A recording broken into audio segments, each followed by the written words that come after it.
ঝুলি থেকে বেরোনো আজকের গল্পের নাম মা তুমি কিভাবে ঘি তৈরি করো। চলুন তাহলে গল্প শুরু করি। উৎসবের দিনে ডালের পুরিতে ঘি মাখিয়ে খেতে টিনা পছন্দ করে।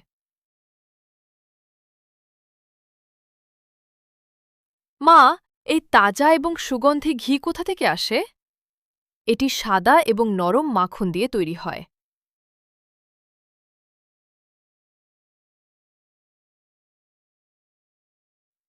আর মাখন কোথা থেকে আসে? এটি টক মিষ্টি দই মন্থন করে তৈরি হয়।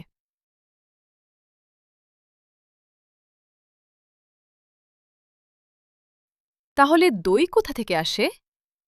দই স্বরযুক্ত দুধ থেকে তৈরি হয়।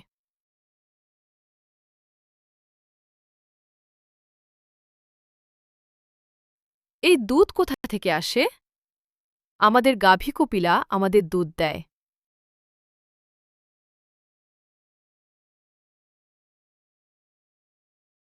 সে আমাদের দুধ দেয় কেন?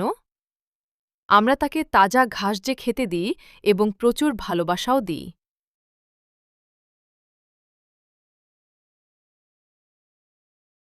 তাই আমরা পাই দুধ আর টিনা পায় তাজা এবং দানাদার ঘি।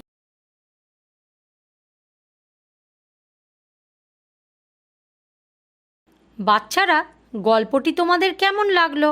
ভালো লেগেছে তো? এই রকম আরও মজাদার গল্প নিয়ে আবার দেখা হবে। ততদিনের জন্য নমস্কার।